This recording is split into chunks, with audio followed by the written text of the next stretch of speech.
Sure. This is Rob Anspach again with another eHeroes interview. And today's eHero is Chris Bowman. Now, Chris is a dentist in, I think, Georgia? No. Charlotte, North Carolina. Charlotte, North Carolina. And what makes Chris a little different is not only does he have his own practice, but he teaches other dentists how to get more clients. So, Chris, welcome. And if I messed up, you can clarify. No, that's cool. I'm happy to be here, and I'm just happy to hopefully add some value to your followers. Chris, tell me how you got into the marketing, because, I know a lot of professionals, they'll get into the dentistry and they want to make a difference, and that's great, but you're doing something a little different, and now you're teaching marketing to other dental professionals. Yeah, my route into dentistry was everybody's got their own unique route. Mine was probably different than most. I used to want to be a sportscaster. And, as you might imagine, a sportscaster, I figured that was awesome. You just get to go to the games for free. All you have to do is say what's happening and you're on TV. I mean, what could be better? So when I was 16, I got hit in the mouth playing racquetball, and one of my front teeth broke into about 5-6 pieces. So the process of getting that tooth fixed and restored and getting my smile put back together actually got me interested in dentistry at an age where I was trying to figure out what I was going to do. What I think is interesting about that is that once I got to college, I gravitated towards being a psychology major because I've always been curious about, why people do the things they do. Why do they not do the things they do? Which, as you know, is a perfect lead-in into marketing. So I think the combination of my curiosity about people's behavior plus the interest in, and what does a sportscaster do? A sportscaster basically tells you what's happening, and to go a step deeper, an analyst might do color commentary and give you some reasoning and things like that. So I think if you add all those things together and then add dentistry to that, that's kind of how I got interested in dentistry. And then once in dentistry, I realized, hey, wouldn't it be great if I could figure out how to get more of my patients to actually do the treatment that I'm recommending? Because initially, I didn't have the best success in gaining acceptance from patients. And most dentists and other physicians and other practitioners have that exact same problem. So I went on a quest.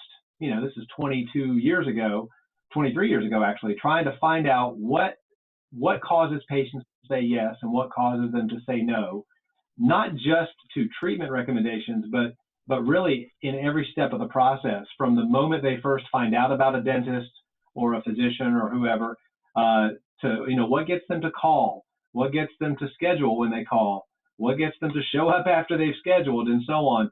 So that series of conversions has always been an interest of mine, and that just naturally led me down the marketing and communications and business systems path, because those are things that I found that dentists are sorely missing in their practice.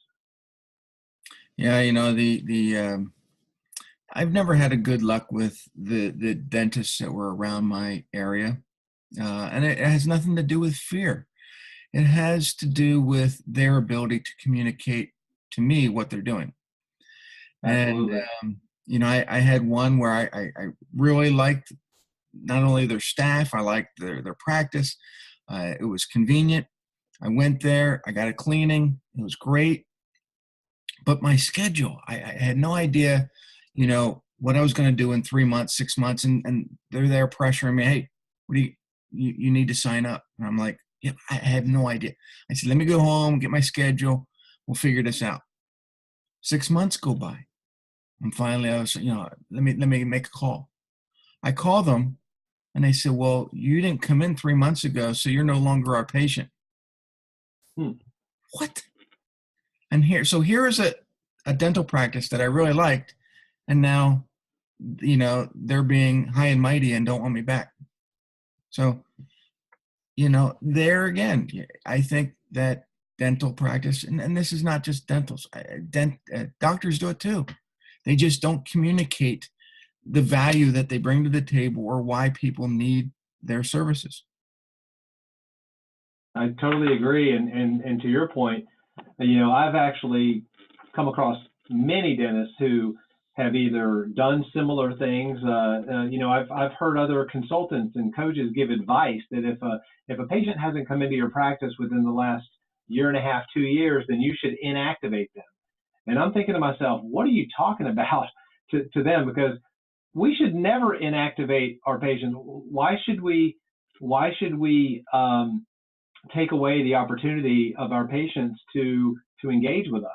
I don't think any place of business, a restaurant, a store, any place, a hair salon would ever, if you called them and said, "Hey, I'm calling for to schedule a reservation for my wife and our friends, another couple for 4 for dinner," and they would look back and they'd say, "You haven't been here in the past couple of years, so I'm not sure we can reserve a place for you tonight. Matter of fact, you're not really welcome here anymore because you haven't come frequently enough." That makes no sense to me whatsoever. And for some reason in healthcare, there's this perception that we must make our patients comply with our recommendations. Otherwise, they are not fit to be our patients. I'm the opposite. I want to give every patient in our practice the opportunity to say yes or no to our best care at every available opportunity. Now, if we have patients that continually no-show for their appointments and cancel and treat us with disrespect and things like that, maybe then we can have a conversation about whether that's a good fit for our practice. But in large part, I always want to invite patients into our practice. And it's funny, one of the most common reasons why some patients don't return to the same dental practice is because they fear the reaction of the hygienist or the dentist when they finally do come back. They're afraid that they're going to be judged. And that's probably because in a lot of practices, they are being judged. And, what's your take on, insurance? Because I know a lot of dentists do take a variety of insurances. Some don't take insurance at all, and they get these patients on a maintenance program. But I do know that, some insurance companies kind of direct you to where they want you to go. Yeah, that's a really loaded question, and I'll try to be real concise answering it. In my practice, we are there in dentistry is a lot different than medicine, by the way. Medical insurance tends to not provide much in the way of benefits until someone reaches a certain threshold, and then medical insurance pays for everything. Dentistry is the opposite. Dental insurance will pay for bits and pieces or percentages of certain things up to a point. Usually it's $1,000 or $1,200 or maybe $1,500 per year, and then after that they pay nothing. And most people don't really understand the differences very well. Now, on top of that, dental insurance has evolved over the past 10, 15 years into kind of a PPO type of network where some dentists are on the list of dentists that have accepted the fees from that insurance company. And what they do is they cap the fees that a dentist will be allowed to receive from patients who are on those plans. And so there's this concept of either in-network or out-of-network dentists. I am in network with one dental insurance provider, and that's called Delta Dental Premier.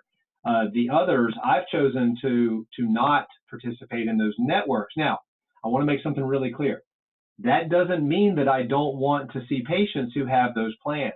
I love when we have patients that have those plans and they choose to come and see us. And we have hundreds of patients who are on very restrictive and limited plans, and they choose to see us. Many pay more out of pocket to see us, but what they find is that many times they don't have to pay much more out of pocket, and if they prefer the experience that they have in our office over some of the in-network offices, then they feel like it's worth it, and we have many patients who do that. The biggest point I like to make on that is that when I sign a contract with an insurance company to join their network, what I'm actually agreeing to do is to operate under the limitations and restrictions of that insurance company. What that does is that limits my freedom as, say, your dentist, Rob, to be able to help you make the best recommendations for your care. The best I could do in some situations would say, hey, I think for your situation, the best treatment is X, but your plan doesn't provide benefits for that. So the next cheaper alternative is Y, and we could do Y. That's not nearly as good as X. So you could either pay out of pocket for X, or you could do Y and get benefits. See, it filters into the conversation about treatment recommendations. And what I prefer to do as a dentist is work 100% for my patients. And the insurance companies, frankly, you're going to get a pretty opinionated view from me. They've driven a complete wedge between patients and dentists over the past 15, 20 years or so. And that wedge is being driven harder and deeper by the insurance companies. Here's another thing I like to say too. When you're paying for an insurance plan, whether it's your employer paying for it or whether you're paying for it, your money is going to a third entity, that another party that is going to promise to help you pay for your dental care when you need it. Well, there's a reason why insurance companies have really tall buildings, and it's because they make a ton of money. And that money doesn't always go back into the patient's mouth in the way of dental care. I don't know of any dentists that have really tall buildings. So, the insurance companies are really making out like a bandit, usually through their arrangements with corporations, more so than individuals. But I could go on and on about this, but I feel the best relationship is between me and my patients, and the less involved that the insurance companies get in between us, the better. So we help all of our patients maximize their benefits, but at the same time, I do advise patients about the limitations and restrictions of their plans, and we're very straight up and upfront with them. Occasionally, a patient might choose to go to an in-network dentist. What's funny is sometimes they come back because they appreciate how well we treated them, even though they realize that we are going to cost them a little more out of pocket. It's kind of like if everybody only went to the cheapest restaurant, the only restaurant around would be McDonald's. But there are a lot of really nice places out there for food, clothing, etc. And there's no reason why dentistry can't be the same way. Well, you hit on a few key points that I think are very important. You said that you work 100% for the patient, and it's all about the experience that they receive from you. And I think that's very important to realize that when you deal with insurance, a lot of times you're not getting that experience because the insurance company dictates the service that you're getting for the dollars Right. they want to pay. Here, you're able to control the experience that your patient gets, whether or not they have insurance or not. That's exactly right. So I always want to make my recommendations for my patients, regardless of any knowledge of any restrictions on insurance. And not all dentists operate that way, unfortunately. As a matter of fact, what's funny about me and my practice is, I mentioned that Delta Premier is the only insurance company I participate with. And they cut my fees for those patients. About, I think last time I checked, 19% of our patients are on Delta Premier. The funny thing is I don't pay attention to who's who in my practice. Now, some dentists do, and it's probably not a bad idea. But the reason why I don't is I don't want to think to myself, oh, well, Rob, you're a Delta patient, so therefore I'm going to recommend this for you because I get a better benefit by doing that. I don't ever want that to filter into my discussions or recommendations for my patients. So what often happens is I'll recommend and perform, the best treatment we can for a patient, and then later on I'll find out that patient was a Delta patient, and I'll go, oh man, I just took a pay cut on that one. But you know what? That's part of the game. And there's a way that I view this insurance thing for me that's the opposite of the way most people view it. And this goes along the lines of, I think it was Napoleon Hill. Was it Napoleon Hill that said, whatever everyone else is doing, do the opposite? So anyway, most dentists look to insurance companies as a way to fill up their practices with patients. I actually view my one arrangement with Delta Premier as a way to top off my practice. In other words, the last 19% of my patients are Delta Premier patients. What's in fact the largest growing segment of our patients in my practice is patients who don't have insurance. And for those patients, we actually have a program that I created called a private care savings program that patients pay for, patients who don't have insurance. It allows them to include their hygiene visits with that annual fee, and they also save a percentage off the dental care that we provide for them for the entire 12-month period. So that's probably a better deal than their insurance. In most cases, Rob, it is. I've done the math, and if someone has general basic dental restorative needs, in other words, in English, if they need maybe a few fillings and a crown or something like that, it's actually a better deal for them to join my program. There's an annual fee. It's in the $300 range, and that includes both hygiene visits and x-rays for the entire year. And it also includes a percentage off of our dental work. So I've done the math, and if they exceed a certain amount in dental services, then it's actually a better deal for them to be a member of my plan. And I've had many patients opt out of their dental insurance, unless, of course, sometimes if their employer pays for it, that's different. But most patients don't even realize that their dental benefits, the premiums are actually taken out of their paycheck. A lot of people don't even realize that. So they also don't subtract that amount from the benefits that they get from the dental insurance throughout the year. So they realize the net benefit they get is a lot less than what they think it is because of the amount that may be taken out of their paycheck. Mm-hmm. And I'm sure that the maintenance program that you offer could be something that you gave to their employer to pay. Absolutely. As a matter of fact, one initiative that we started about 6 months ago, and we're doing this now, this is one of our unique marketing initiatives, is I started with a few patients in my own practice that have small businesses that have anywhere from 3 to 20 employees or more or less. It doesn't matter to me how many employees they have, but we're starting now to go out to other small businesses that don't offer dental insurance, and we're essentially marketing this plan to those employers, saying, hey, look, how'd you like to offer a dental benefit to your employees that can cost you either very little or nothing? So I just tell them, look, you can pay for some of this for each employee, or maybe just key employees. You could pay for all of it, or you could pay for none of it. You can just let them know it's there. And that way, at least the ones that don't have dental insurance, they know that there's an option for them. So essentially, I kind of turn my practice into a one-man PPO, so to speak. I'm the one. And if patients like me and like our practice, then they'll enjoy the program. If they don't feel like they're a good fit for our practice, then obviously it wouldn't be a good fit. But our online reviews are, in the 4.9 category with Google. So we have a very, very high patient satisfaction rating, and people can see that when they choose their dentist. And we're confident that we can make virtually anyone happy in our practice. Well, let's talk about Google. Let's talk about reviews, because, what I've been seeing with the algorithm lately is that no matter how great the website is, no matter how well your SEO is, if you don't get those reviews coming in consistently, Google will slap you. And not physically slap you, but they will take you down a notch in ranks. And I've seen people with hundreds of reviews, but because they're not current, somebody with 5 reviews that is current is above them in the ranking.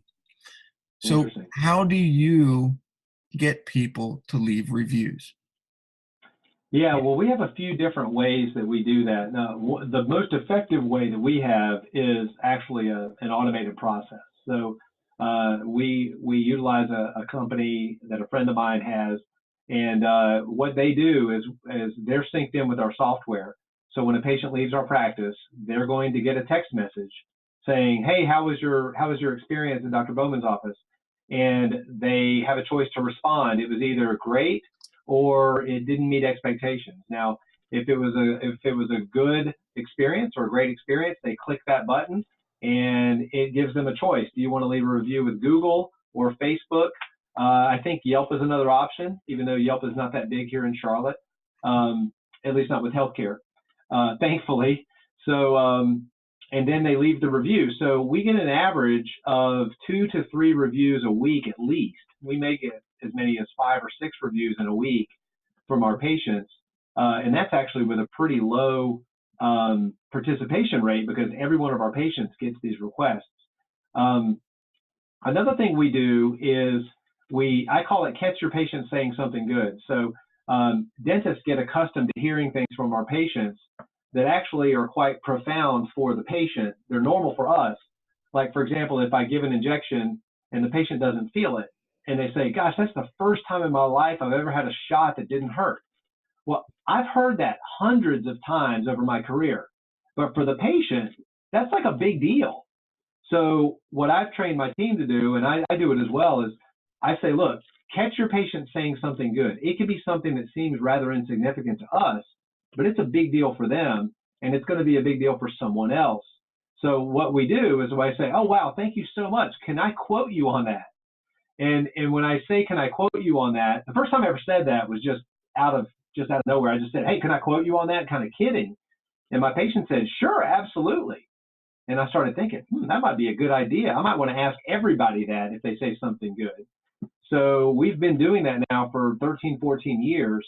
And, back in the day, it was, hey, would you mind writing that down? Because that was fantastic. And we actually got tons of written reviews back before Google reviews were a big deal. And what was interesting is sometimes patients would actually, they'd say, sure, I'd love to write it down. And then they get a pen and paper and then they look at me and they go, what did I just say? Because they forgot what they said because what they said was driven by the emotion of the moment. And it wasn't something that they were thinking of. So what I decided to do then was I said, okay, so my staff, my team, hey guys, when you hear them saying something good, you write it down.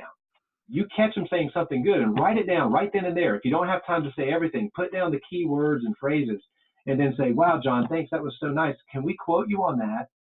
And he'd say, sure. We always get a yes. And then you'd say, hey, I took the liberty of writing this down because what you said was so good. I didn't want to lose it. So if you agree with this, is this what you wrote? And we'll show it to him. Say, yeah, this is what I wrote. Great. Would you mind signing this? And then would it be okay if we featured this in our testimonial booklet? So I like to use the word feature instead of use. Like if I ask you, Rob, could I use your name? That doesn't sound that great. But if I say, hey, Rob, how'd you like to be featured in our testimonial book?